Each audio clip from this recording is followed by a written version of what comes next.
بسم اللہ الرحمن الرحیم الحمد للہ رب العالمین والصلاة والسلام علی اشرف الانبیاء والمرسلین وشفیع المذنبین ابی القاسم محمد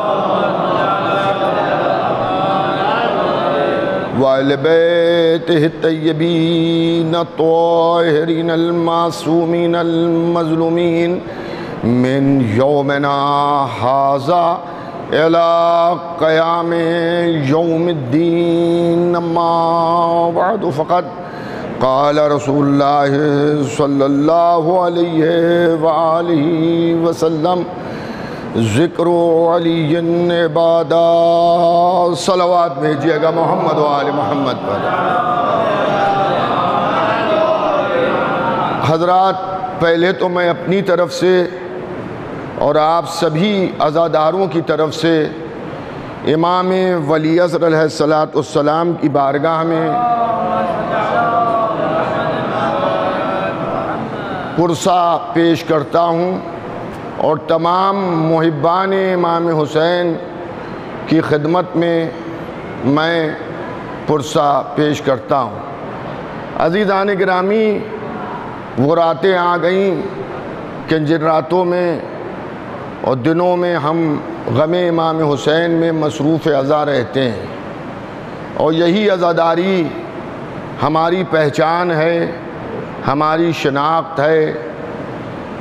اور بھی مسلمان ہیں جو امام حسین علیہ السلام کی عزاداری کرتے ہیں، لیکن ان میں اور ہم میں یہ فرق ہے کہ ہم عزائے امام حسین کو محرم کو غم کے عنوان سے مناتے ہیں، اور دوسرے مسلمان محرم کو خوشی کے عنوان سے مناتے ہیں۔ بہرحال آنے والی مجالس میں ان سب چیزوں پر بات ہوگی، اور میں آپ کی خدمت میں اس سلسلے میں عرض کروں گا، لیکن چونکہ شہر بمبئی کا موسم جو ہے وہ برسات تیز ہو رہی ہے اور بارش تیز ہے، اور مومنین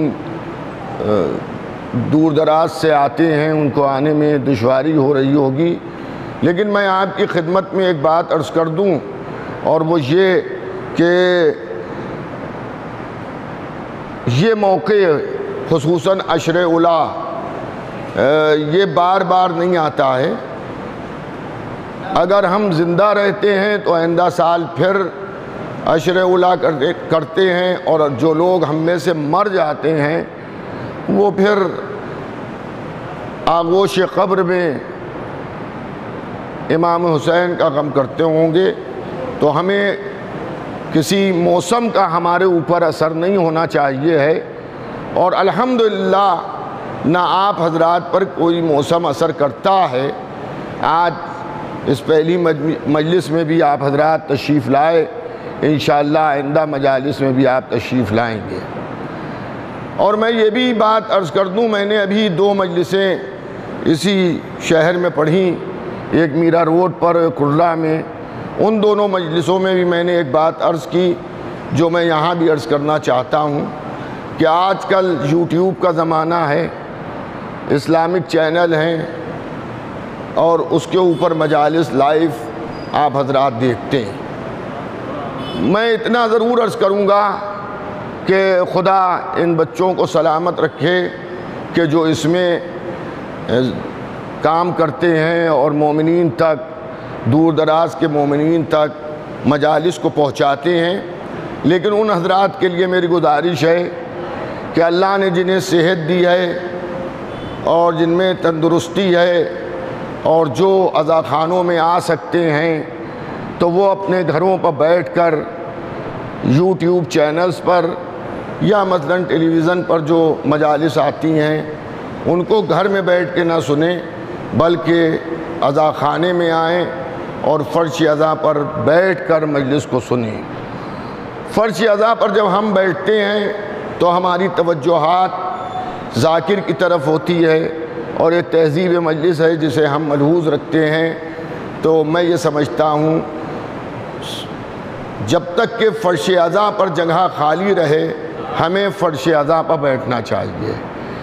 اگر کوئی مجبور ہے زمین پر فرش ازاں پر نہیں بیٹھ سکتا ہے، اس کا مسئلہ الگ ہے۔ ہماری شریعت صحیحہ ہے، اس کے اندر نماز بھی بیٹھ کے پڑھی جاتی ہے، لیکن کب کہ جب انسان کھڑے ہو کے نماز نہ پڑھ سکے۔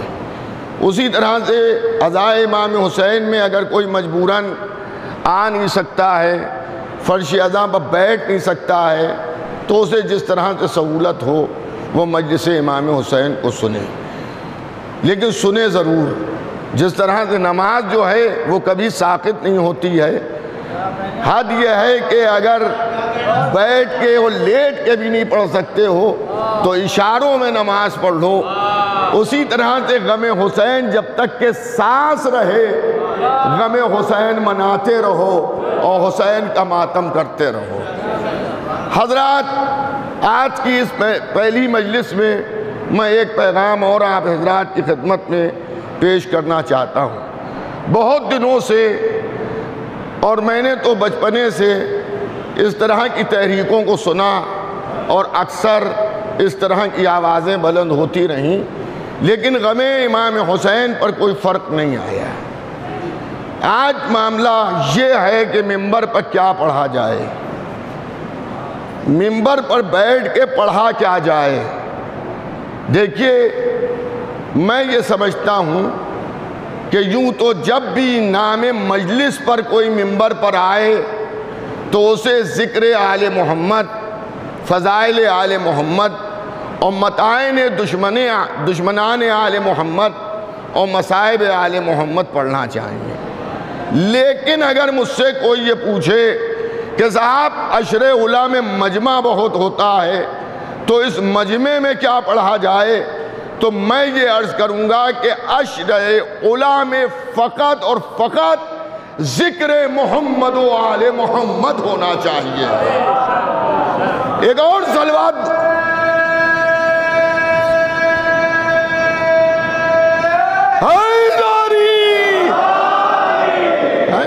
ذکر محمد و آل محمد ہونا چاہیے ہے، اور اس کے علاوہ کچھ نہیں ہونا چاہیے۔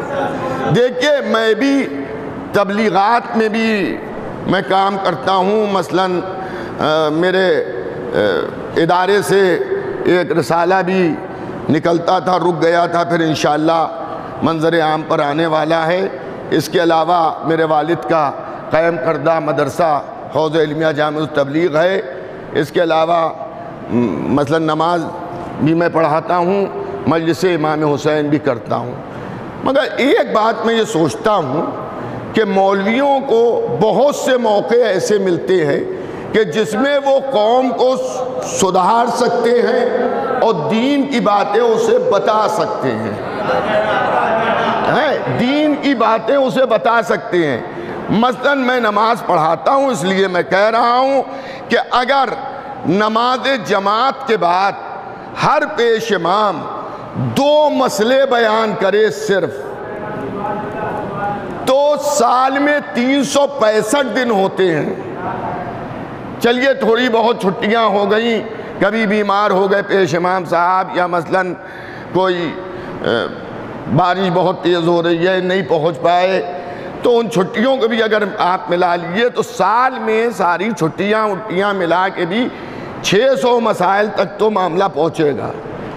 600 مسائل میں اگر مومنین نے سال میں 100 مسئلوں کو بھی یاد کر لیا تو 2-4 سال میں ایک مولوی سے زیادہ اسے مسائل یاد ہو جائیں گے۔ پھر اس کے بعد ہمیں دوسرا موقع کب ملتا ہے؟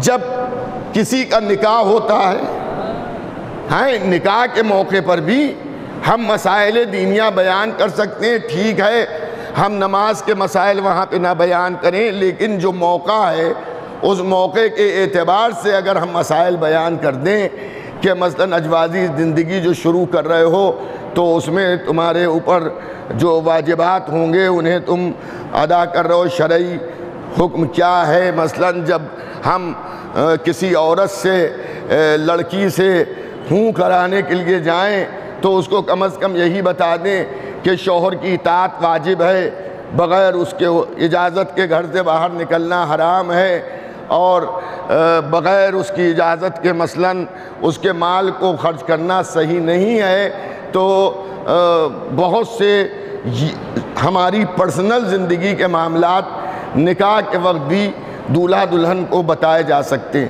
اب ظاہر ہے نہ دولہا کے کان میں بات کہی جائے گی نہ دلہن کے کان میں بات کہی جائے گی۔ جب مسئلہ بیان کیا جائے گا تو 4-6 جو وہاں پر بیٹھے ہوتے ہیں وہ بھی مسئلے کو سنیں گے، انہیں بھی معلوم ہوگا کہ صاحب شریعت کا حکم کیا ہے۔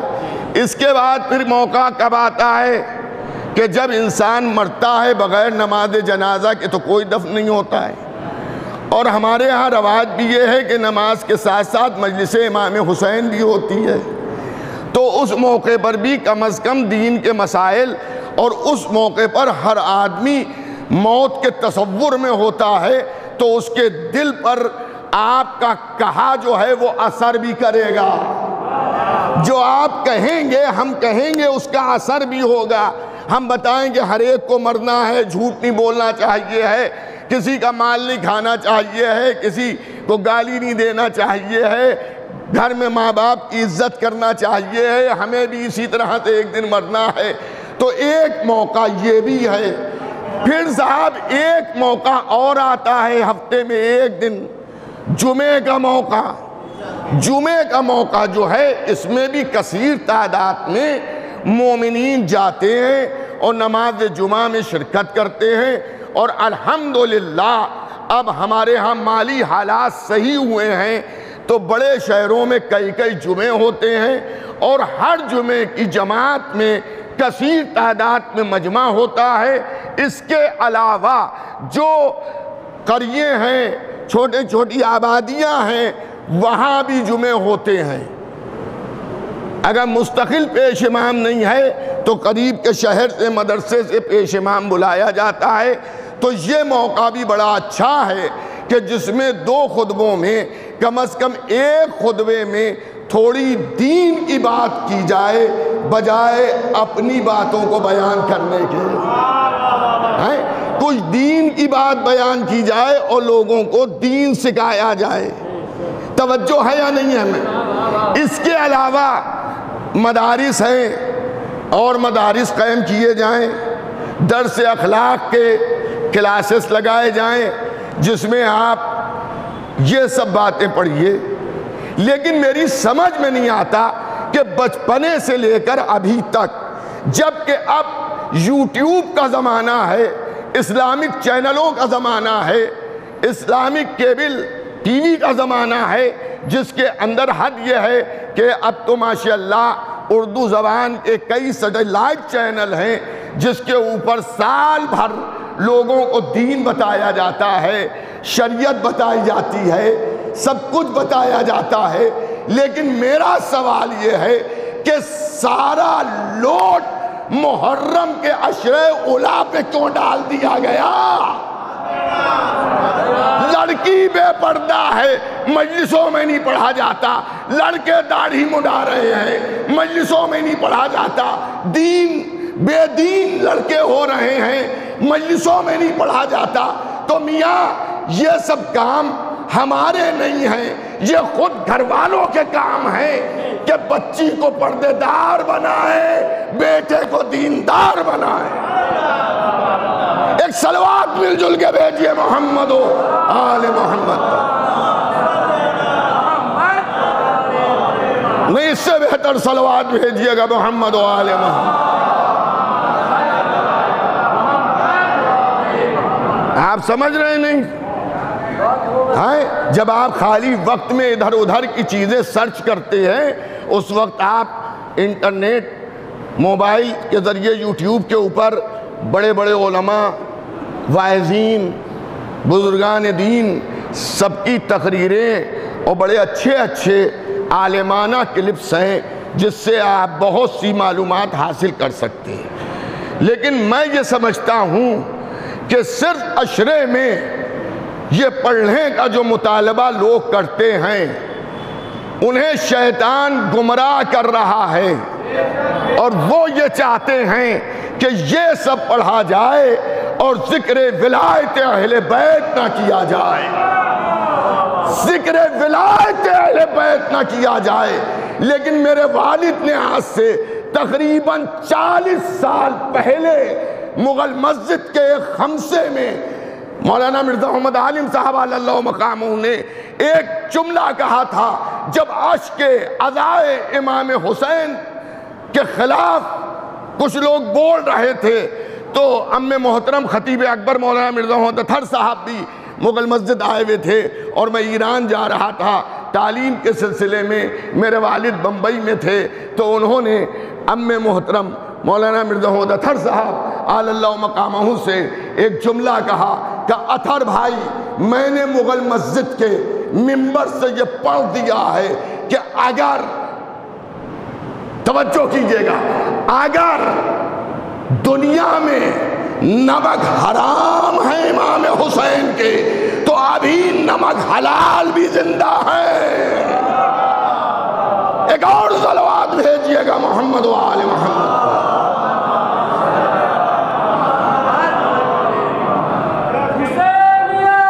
زندہ آباد، زندہ آباد، زندہ آباد، لبیک یا حسین، لبیک یا حسین، لبیک یا حسین۔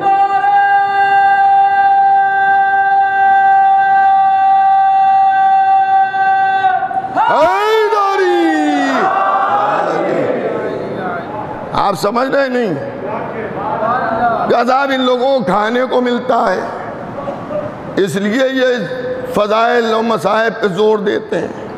تو بھیا یہ تو مخلوقات کی فطرت میں ہے، سمجھے آپ؟ اگر ایک نجس جانور کو بھی جس دروازے سے ملتا ہے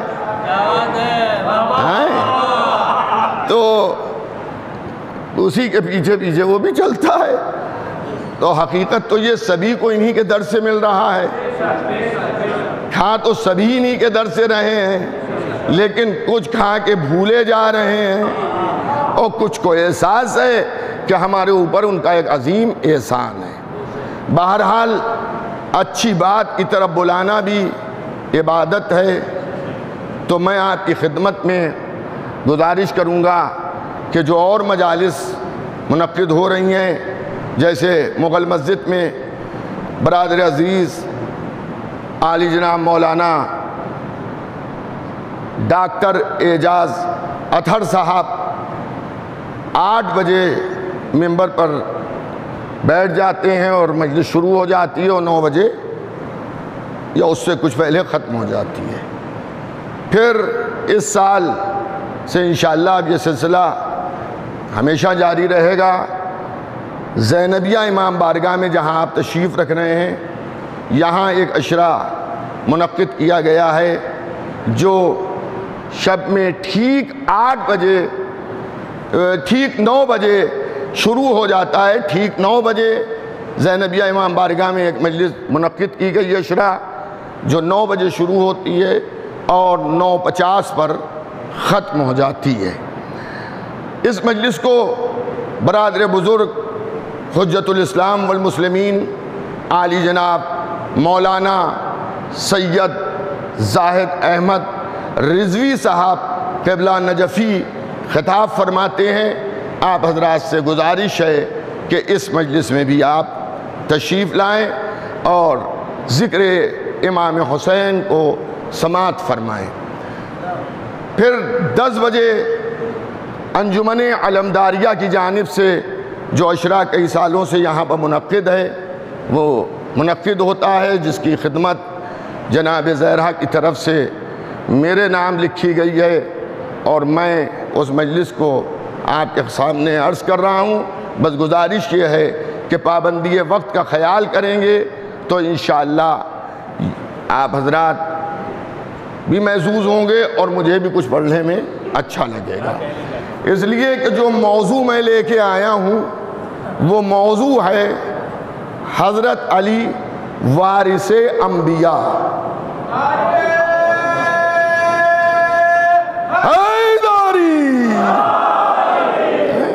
حضرت علی علیہ السلام وارث انبیاء، مٹی کے گھروندوں سے ہم کیا اہل بیت پیغمبر کا مقابلہ کریں، جب انوار طیبہ بھی آل محمد کے علاوہ جو اللہ نے انبیاء ہادیان دین کو ہماری ہدایت کے لیے خلق کیا، جس میں اولی العزم پیغمبر بھی ہیں، رسول بھی ہیں، 1,24,000 میں 1,23,999 ایسے ہیں کہ اگر مقام تقابل میں آل محمد کے سامنے رکھے جائیں تو آل محمد چمکتا سورج ہیں اور وہ ایک شمع کی لو ہیں۔ جہاں انبیاء مقابلہ نہ کر پائیں وہ ہمارے اور آپ کے جیسے کیا مقابلہ کریں گے۔ ایک اور صلوات بھیج دیجئے محمد و آل محمد کو۔ بھئی دیکھیں، ایک بات آپ حضرات یاد رکھیں، میں آپ کو اکثر ایک بات عرض کرتا ہوں، کوئی بھی مجلس ہو، کہیں بھی ہو، کوئی بھی خطیب ہو، کوئی بھی ذاکر بیٹھا ہو، منبر پر خطاب کر رہا ہو، جب درود کا معاملہ آئے تو وہ رمضان والا، روزے والا درود نہ بھیجئے، محرم والا درود بھیجئے جس میں سبیلیں لگتی ہیں، لوگ بھوکے نہیں رہتے ہیں۔ ایک بلند آواز سے صلوات بھیجئے محمد و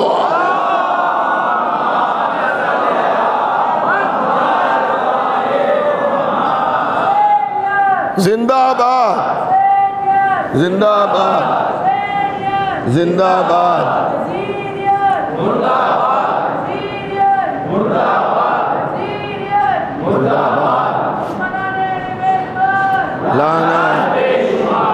تو عزیزان گرامی، برادران ایمانی، محبان اہل بیت پیغمبر، آل محمد وہ ہیں کہ جس میں خود حضور بھی شامل ہیں، جس میں خود حضور بھی شامل ہیں۔ یہ ایک عجیب معاملہ ہے کہ نبوت کے اہل بیت ہیں کون؟ نبوت کے اہل بیت میں خود حضور ختمی مرتبت بھی شامل ہیں۔ اس لیے جب چادر کے نیچے یہ پنجتن آئے تھے اور ملک نے پوچھا تھا یہ کون ہیں، تو وہاں آواز آئی تھی یہ نبوت کی کان ہیں، تو اس میں حضور بھی شامل ہیں۔ اور پھر وضاحت چاہی تو کیا کہا گیا؟ ہم فاطمہ و ابوہا و بالوہا و بنوہا۔ اب جب اہل بیت کا نام آئے تو لوگ یہ نہ کہیں کہ یہ صرف اہل بیت کرتے ہیں، رسول کو بھول جاتے ہیں۔ اما ہم کہاں سے رسول کو بھولیں گے؟ ہم نے اس سے رسول کو سنا ہے کہ جو اس نے آنکھ کھولی تو نبی کی گود میں، اور جب نبی نے آنکھ بند کی تو اس کی گود میں۔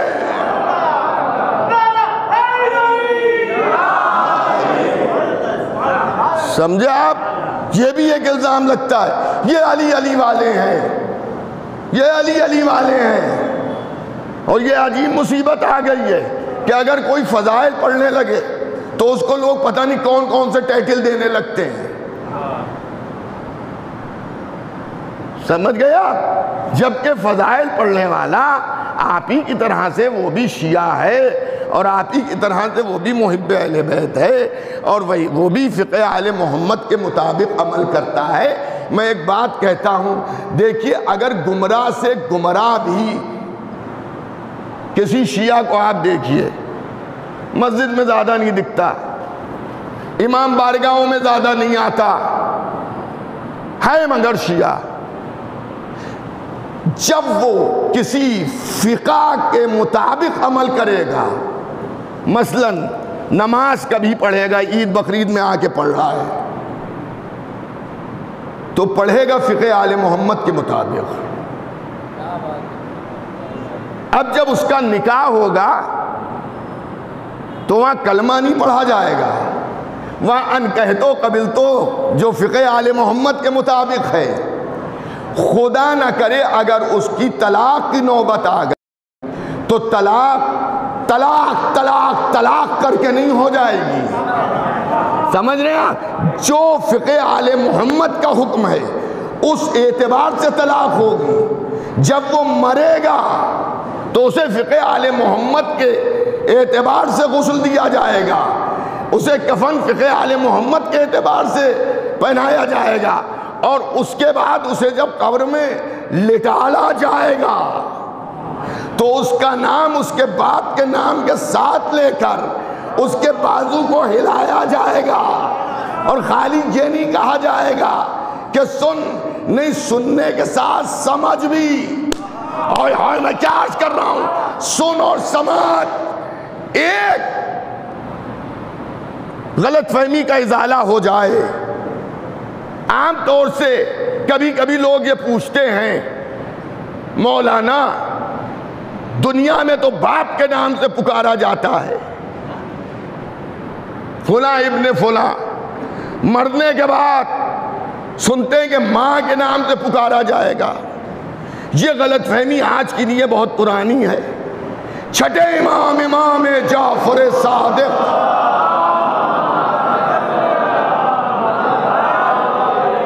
علیہ السلام سے کسی نے یہی پوچھا تو امام نے کہا کہ ہاں، مرنے کے بعد سب کو اس کی ماں کے نام سے پکارا جائے گا.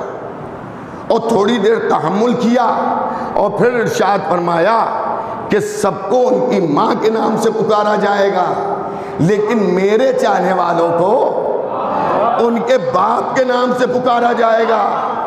تو سائل نے پوچھا، مولا اس کی وجہ کیا ہے کہ سب کو ماں کی نام سے پکارا جائے گا اور آپ کے چاہنے والوں کو باپ کے نام سے پکارا جائے گا؟ تو امام نے ارشاد فرمایا، اللہ ستار العیوب بھی ہے، عیبوں پہ پردے ڈالنے والا بھی ہے. وہ یہ نہیں چاہتا کہ میدان محشر میں کوئی اس طرح سے رسوا ہو کہ دنیا میں کسی کے نام سے پکارا جا رہا ہے، آخرت میں کسی کے نام سے نکلا. آئے ہائے، آپ کیا سن رہے ہیں؟ آخرت میں کسی کے نام سے نکلا، اس لیے ماں کے نام سے پکارا جائے گا. لیکن ہماری ولایت رکھنے والے، ہم سے محبت کرنے والے جو ہیں، وہ باپ کے نام سے اس لیے پکارے جائیں گے کہ اگر ان کی نسل میں، ان کے خون میں کوئی خرابی ہوتی تو ان کے دلوں میں میری ولایت نہ آتی.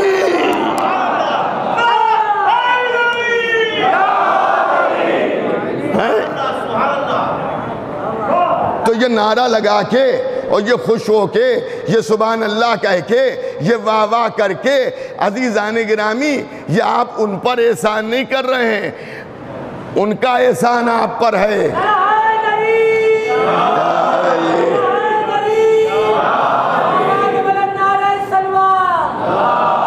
ہم اپنی ماؤں کی طہارت کی گواہی دے رہے ہیں کہ ہمارے دلوں میں ولایت آل محمد ہے، محبت اہل بیت ہے.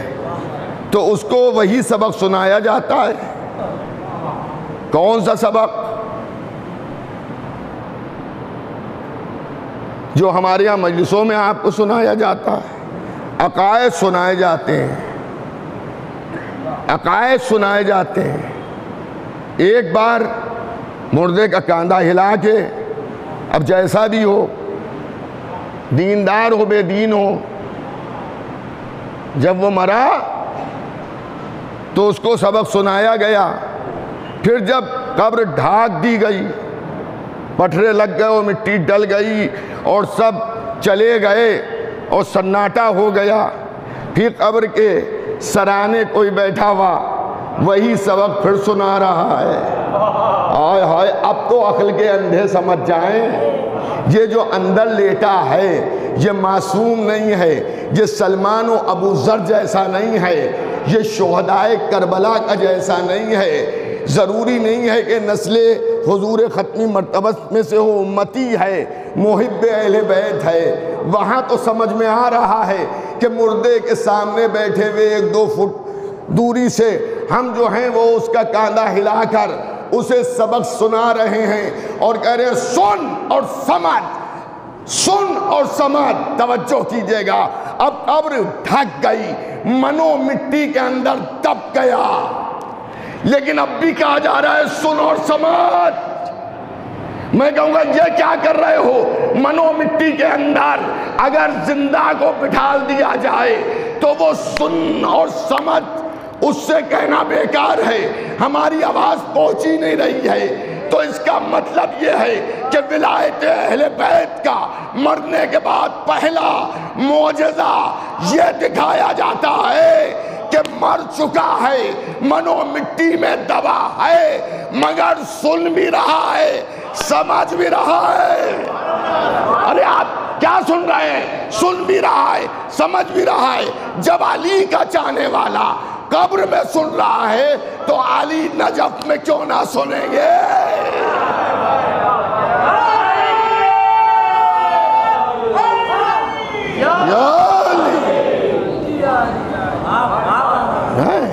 وہ وہاں بھی سنتے ہیں، ہم یہاں سے پکارتے ہیں، وہ وہاں سنتے ہیں، اور سننے کے بعد وہ ہماری مدد کرتے ہیں۔ تو ہم جیسے بھی ہوں کہلاتے انہی کے ہیں۔ اب یہ ہم سب کو سمجھنا چاہیے ہے۔ دیکھیں میں مولوی کوئی پیدا تھوڑی ہوا تھا، میں نے بھی حسین آباد انٹر کالج میں تعلیم حاصل کی، اور میں نے بھی بچپنے میں اسکول کا ڈریس پہنا، پینٹ بوشرٹ پہنی، اور میرے بھی دوست و احباب تھے، لیکن بہت سے ایسے کام جو معاشرے میں معیوب سمجھے جاتے ہیں، حرام نہیں ہیں مگر معیوب سمجھے جاتے ہیں، تو وہ میں اس لیے نہیں کرتا تھا کہ اگر کسی نے دیکھ لیا تو وہ کہے گا یہ دیکھیے مولانا عالم صاحب کے لڑکے ہیں۔ سمجھ رہے ہیں آپ؟ ایک زمانے میں ہمارے شہر میں معیوب تھا سڑک پہ کھانا مثلا پلاؤ بک رہا ہے، بھوک لگی ہے، آپ نے بیٹھ کے کھا لیا، تو کھانا اس کا حرام نہیں ہے، معیوب ہے۔ حد یہ کہ پانی تک، اس زمانے بسلری وغیرہ تھی نہیں، تو وہاں نل لگا ہوا ہے یا ہینڈ پیپ لگا ہوا ہے، اسے چلا کے منہ لگا کے پی رہے ہیں، تو یہ سب معیوب سمجھا جاتا تھا۔ توجہ ہے یا نہیں ہے؟ تو اس قسم کے معیوب کام، یا مثلا سائیکل کا بہت تیز لڑکے کا چلانا، یہ سب کیا سمجھا جاتا تھا؟ معیوب۔ تو ان معیوب کاموں کو ہم اس لیے نہیں کرتے تھے کہ لوگ میرے والد کو وہ کہیں گے کہ یہ ان کے لڑکے ہیں، یہ ان کے لڑکے ہیں، تو اس میں کچھ کہنے کی ضرورت نہیں ہے، صرف یہ احساس آپ کو دلانے کی ضرورت ہے کہ آپ کس کے شیعہ ہیں، آپ کس کے محب ہیں، آپ کس کے عزادار ہیں۔ اب منبر سے بتانے کی ضرورت نہیں ہے، یہ تو ہر محب کو سوچنا چاہیے ہے کہ جب ہم علی والے ہیں تو علم کے قریب ہو جائیں، جب حسین والے ہیں تو ہمارے دل میں ایک صبر کا جذبہ رہے، ہم جب اہل بیت والے ہیں تو ہمیں خلاف حکم اہل بیت کچھ انجام نہیں دینا ہے۔ یہ احساس صرف پیدا کرا دیجئے جو ہمارے بزرگوں نے ہمیشہ کیا کہ منبر پر سے مجلس کے دوران مومنین کو اس کا احساس دلایا کہ محبت اہل بیت کیا ہے، ولایت اہل بیت کیا ہے۔ میں یقین دلاتا ہوں کہ جس نے حقیقت میں محبت اہل بیت کو سوچ لیا پھر وہ گناہوں سے دور ہوتا جائے گا، وہ ولایت اہل بیت سے دور وہ ہوں گے کہ جن کے دلوں میں آل محمد کی عظمت نہیں ہوگی، آل محمد کی ولایت نہیں ہوگی۔ بس عزیزان گرامی، آج کی اس مجلس میں ہمیشہ میں آپ کی خدمت میں چند اس قسم کی باتیں عرض کرتا ہوں۔ ایک بات میں کہنا بھول گیا تھا شروع میں، مجھے ابھی یاد آئی، وہ بھی عرض کر دوں۔ وہ یہ ہے، کوشش کیجئے کہ جب فرش ادا پر تشریف لائیے تو باوضو آئیے، باوضو آئیے۔ ماشاءاللہ ہر عزا خانے میں وضو خانہ ہے جہاں آپ وضو کر سکتے ہیں۔ اگر کوئی مریض ہے زیادہ دیر وضو میں نہیں رہ پاتا تو ایک بار آپ وضو کر کے آ جائیے، انشاءاللہ اس کا اجر و ثواب آپ کو ملتا رہے گا۔ جیسا کہ اگر کوئی باوضو ہو کے سو جائے تو نیند خود وضو کو توڑ دیتی ہے، وضو تو ٹوٹ جائے گا مگر رات بھر عبادت کا ثواب ملتا رہے گا۔ تو آپ سے گزارش ہے، جہاں جہاں میری آواز سنی جا رہی ہے، مجھے معلوم ہے کہ علی ٹی وی کے ذریعے، زینبیہ چینل کے ٹی وی کے ذریعے ماشاءاللہ کہیں سے زیادہ افراد اپنے گھروں میں بیٹھ کر مجلس کو سماعت فرما رہے ہیں۔ مجلس جب آپ گھر میں بیٹھ کے سنیے تو میری گزارش اپنے سننے والوں کی خدمت میں یہ ہے، کسی کی بھی آپ مجلس سنیے، میں نے آج تک آپ کو کہیں پر روکا نہیں، فلاں کی نہ سنیے اور ڈھمک کی نہ سنیے، نہیں آپ سنیے، مگر آپ کے بزرگوں نے جو احترام اذاں بتایا ہے اور محبت اہل بیت کی تعلیم دی ہے اس کا لحاظ رکھیے گا۔ ابھی آج پہلی مجلس ہے، کچھ جگہوں پر کل دن میں مجلسیں ہوتی ہیں، ہمارے شہر میں بھی کل ہوں گی۔ اب یوٹیوب کے ذریعے آپ تمام پوری دنیا کے علماء کو سنیں گے، خطبہ کو سنیں گے، ذاکرین کو سنیں گے، واعظین کو سنیں گے، شعراء اکرام کو سنیں گے۔ میں یہ نہیں کہتا کہ آپ نہ سنیے، لیکن اگر کوئی خلاف محبت اہل بیت بولے، خلاف ذکر آل محمد بولے، اور جو تہذیب عزائے امام حسین ہے جو برسوں سے چلی آ رہی ہے، اس کے خلاف اگر کوئی بولے تو ذرا عقل سے سوچئے گا کہ اس پر عمل کرنا چاہیے یا نہیں کرنا چاہیے ہے، اس لیے کہ اس طرح کی بھی ہوائیں چلتی رہتی ہیں، آئے ہائے اس طرح کی ہوائیں بھی چلتی رہتی ہیں کہ ولایت آل محمد کو گھٹا دیا جائے۔ مجھے ام محترم خطیب اکبر مولانا مرزا محمد اطہر صاحب اعلی اللہ مقامہ کا ایک جملہ یاد آ رہا ہے، میں انہی کے اصال ثواب کے لیے یہ پڑھے دیتا ہوں۔ وہ فرماتے تھے، میاں کیسی باتیں کر رہے ہو، جب بنی امیہ اور بنی عباس نے جو باندھ باندھے تھے، بنی امیہ نے باندھ باندھے، بنی عباس نے قلم کی مدد سے آل محمد کے خلاف بہت کچھ لکھا، لیکن جب عزائے امام حسین کا سیلاب آتا ہے تو بنی امیہ کے تخت بھی بہہ جاتے ہیں، بنی عباس کے قلم بھی بہہ جاتے ہیں۔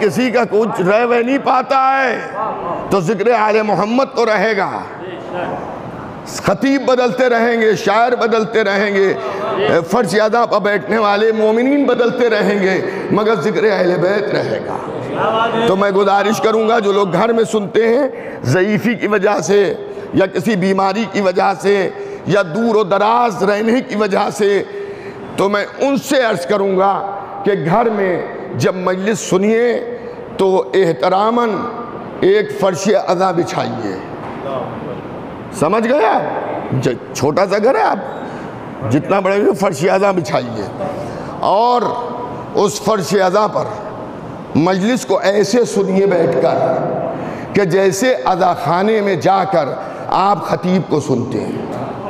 موبائل کو آپ سوئچ آف کر دیں، فلائٹ موڈ پہ لگا دیں یا ڈونٹ ڈسٹرب پہ لگا دیں، اور خاص طور پر سنتے رہیں۔ اگر آپ زمین پر بیٹھ سکتے ہیں زمین پہ بیٹھ کے سنیے، اور اگر آپ زمین پہ نہیں بیٹھ سکتے ہیں، کرسی پہ صوفے پہ کہیں بیٹھے ہیں، مجبوری ہے، تو جیسا کہ میں نے شروع میں کہا آپ اس پر بیٹھ کے سنیے۔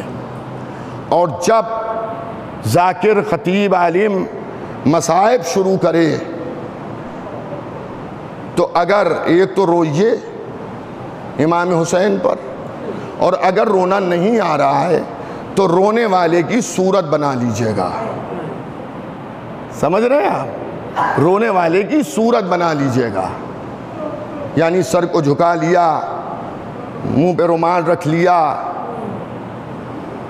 زانو پہ ہاتھ مار کے ہائے حسین کہہ دیا، اور گھڑی کے اندر مجلس کے بعد آپ کی جو حیثیت ہو، امام حسین خالی دولت مندوں کے نہیں ہیں، امام حسین ہر ایک کے ہیں، بس دل پاک ہونا چاہیے ہے۔ وہیں کچھ آپ تبرک بھی تقسیم کر دیں، اپنے گھر والوں ہی میں تبرک کے نام پر کوئی شے بھی آپ تقسیم کر دیں۔ میں سمجھتا ہوں مجبوری کی بنیاد پر اگر آپ گھر میں سن رہے ہیں تو جناب زہرا وہاں بھی رومال سفید لے کے آ جائیں، اور جہاں سیدہ آ جائیں پھر اس گھر کے اندر رحمتوں و برکتوں کا نزول ہوگا۔ اگر کوئی آپ کو دشواری نہیں ہے تو ایک کالا جھنڈا آپ اپنی فلیٹ کے باہر لگائیں۔ اگر اللہ نے آپ کو دیا ہے تو 2 مٹکے پانی کے اپنی بلڈنگ کے باہر بھر کے امام حسین کے نام پر پیاسوں کے پینے کے لیے رکھ دیجئے، اور اس پر لکھ دیجئے کہ کربلا کے پیاسوں کے نام۔ ہو سکتا ہے آپ سے کوئی پوچھے کہ سال بھر نہیں رکھے ابھی کیوں رکھ رہے ہو، تو آپ موقع ملے گا داستان کربلا سنانے کا۔ گھر میں مجلس سنیے یا امام بارگاہ میں آئیے، مسجد میں جائیے، باوضو ہو کے آئیے، باوضو ہو کے بیٹھیے، اس لیے کہ وہ صدیقہ آتی ہیں کہ جن کے لیے آیت تطہیر نازل ہوئی ہے۔ اگر آپ کا وظیفہ تیموم کا ہے تو تیموم کیجئے، وضو نہیں کر پا رہے ہیں، کوئی بیماری ہے، کوئی زخم ہے تو آپ تیموم کیجئے۔ اور عزیزان گرامی، مصائب سننے کے بعد کم از کم 10 12 15 منٹ آپ کے چہروں پر تبسم نہ آئے، محسوس ہو کہ ابھی ہم امام حسین پر رونا ہے۔ امام حسین پر رونا ایک اجر عظیم رکھتا ہے۔ ہم جنت کی لالچ میں تو حسین پر نہیں روتے ہیں، لیکن ہمیں یہ معلوم ضرور ہے کہ جو غم امام حسین میں روئے گا شہزادی اسے جنت میں لے جائیں گی۔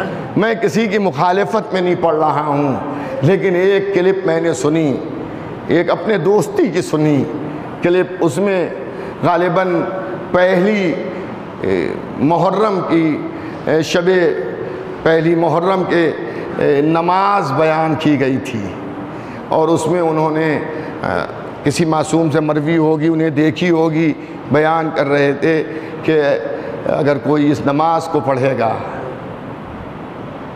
یہاں بمبئی کی بات نہیں ہے، آپ کا ذہن ادھر ادھر نہ جائے، بمبئی سے بہت دور کی بات ہے، وہ خطیب بھی بمبئی میں نہیں پڑھ رہے تھے، بہت دور پڑھ رہے تھے، بمبئی آتے ضرور ہیں لیکن بہت کم آنا ان کا ہوتا ہے، تو وہ پڑھ رہے تھے کہ اس نماز کو، نماز کا طریقہ بتایا، اس نماز کو پڑھنے والے کو یہ فائدہ پہنچے گا کہ پورے سال کے گناہ مٹ جائیں گے، ختم ہو جائیں گے۔ میں اس نماز کا مخالف نہیں ہوں، میں نے پھر کمنٹس دیکھے کہ کمنٹس کے اندر کمنٹس کیا آئے ہیں، تو سب نے تعریف کی، ماشاءاللہ سبحان اللہ، بہت اچھی بات بتائی، لیکن میرے منہ سے نکل گیا ہائے حسین۔ آج ہم نماز کی فضیلت بتاتے ہیں اور اس سے کہتے ہیں گناہ مٹ جائیں گے، ختم ہو جائیں گے، تو سب سنتے ہیں، کوئی اعتراض نہیں کرتا، لیکن جب ہم فرش ازا پر رونے کی یہ فضیلت بیان کرتے ہیں، غم حسین کی فضیلت بیان کرتے ہیں، تو ایک طبقہ یہ کہتا ہے اس سے تو لوگ گمراہ ہو جائیں گے، دین سے دور ہو جائیں گے، نماز سے دور ہو جائیں گے، پھر وہ گناہ کرنا شروع کر دیں گے۔ بھائی یہ آپ کی سوچ کی بات ہے، جس کے مقدر میں گمراہی لکھتی ہے اللہ نے، وہ کچھ کرے مرے گا گمراہ، لیکن جن کی تقدیروں میں غم حسین لکھ دیا ہے، وہ خدا نہ کرے اگر گمراہ ہوں گے بھی تو مرنے سے پہلے تائب ہو جائیں گے۔ مغفور ہو جائیں گے۔ آج محرم کا چاند فلک پر نمودار ہو گیا۔ آج مومنین نے اپنی خوشیوں کو ترک کر دیا، سب سیاہ پوش ہو رہے ہیں۔ اب کوئی خوشی سوا 2 مہینے ہم نہیں منائیں گے، اب ہم امام حسین کے غم میں غمگین رہیں گے۔ عزاداروں، ایک زمانہ ایسا بھی تھا کہ جب لوگ محرم کے چاند کو آسمان پر نہیں ڈھونڈتے تھے، بلکہ محرم کے چاند کو لوگ اس طرح سے معلوم کرتے تھے کہ چھٹے امام کے گھر کو گھیر لیتے تھے اور اپنے کانوں کو امام کے گھر کی طرف لگا دیتے تھے۔ اگر گھر سے واہ حسینہ کی آواز آتی تھی تو جانے والے سمجھ جاتے تھے محرم کا چاند ہو گیا۔ السلام علیکہ یا ابا عبداللہ، اے میرے سید و سردار حسین، ہم سب عزاداروں کا سلام لیجئے۔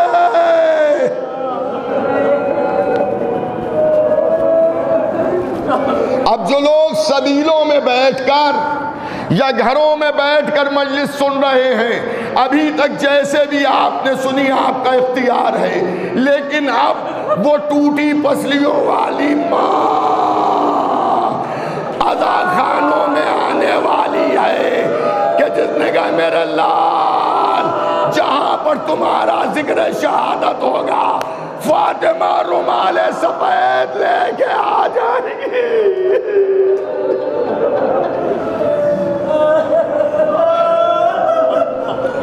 یا زہرا، پرسہ قبول کیجئے، اپنے بیٹے کا پرسہ قبول کیجئے۔ عزاداروں،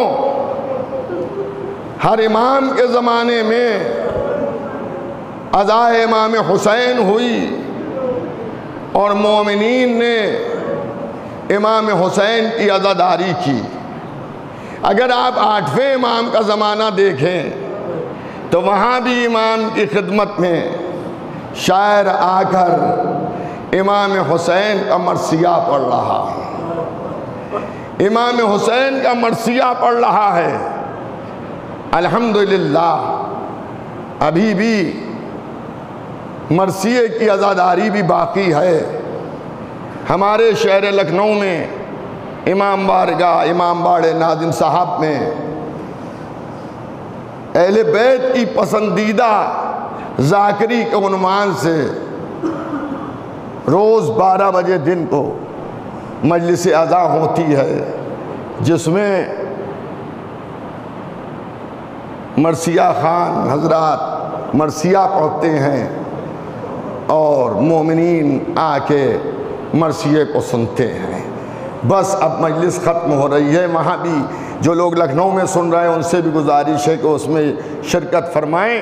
اے عزاداروں، اے حسین ابن علی کے ماتم داروں، جب امام نے ذاکر سے کہا ممبر پہ چلا جا تو ذاکر نے ہاتھوں کو جوڑ لیا اور کہا یبن زہرا، آپ کی موجودگی میں ہم ممبر پر نہیں جا سکتے ہیں۔ لیکن امام نے فرمایا ارے یہ تیری عزت نہیں ہے، اس ذکر کی عزت ہے کہ جو تو کرنے والا ہے ممبر پر جا۔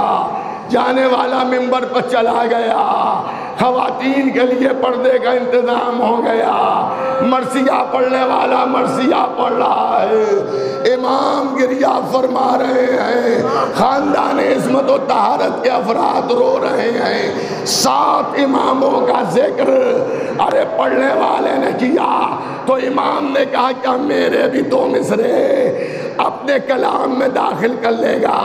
کہ مولا یہ تو میری عزت ہے، کہ یہ کہہ دے۔ ارے ان کا مفہوم یہ تھا کہ ان میں کا 8واں سرزمین طوس پر مارا جائے گا۔ اللہ اللہ، بہن معصومہ قم نے اب جو بھائی کی خبر شہادت سنی، غش کھا گئی، کنیز باہر آ گئی، ارے اب دوہرانا نہیں دے بے، معصومہ غش کھا گئی، بس ختم ہو رہی ہے مجلس، بس ختم ہو رہی ہے مجلس، 1-2 منٹ میں معصومہ غش کھا گئی، معصومہ غش کھا گئی، دیبل نے مرثیے کو روک دیا، ضرور 8ویں امام گئے ہوں گے، جا کے بہن کے منہ پر پانی کے چھیٹے دیے ہوں گے، میں بارگاہ معصومہ قم میں عرض کروں گا، شہزادی ارے خالی خبر شہادت سنی تھی کہ ان میں کا 8واں سرزمین طوس پر مارا جائے گا، جبکہ امام مدینے میں موجود تھے، ہائے سیدہ زینب، ہائے بی بی زینب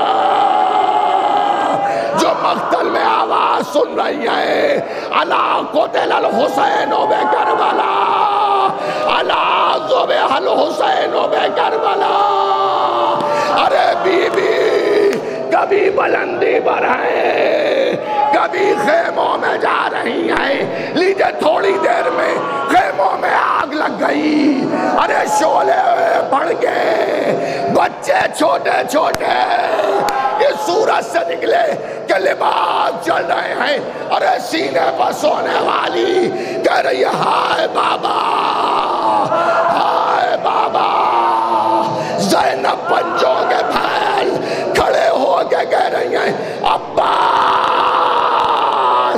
ارے تمہیں بہنوں کے پردے کا بڑا خیال تھا، اے عباس، زینب کی چادر اتار گئی، ہائے عباس، ہائے حسین، ہائے زینب،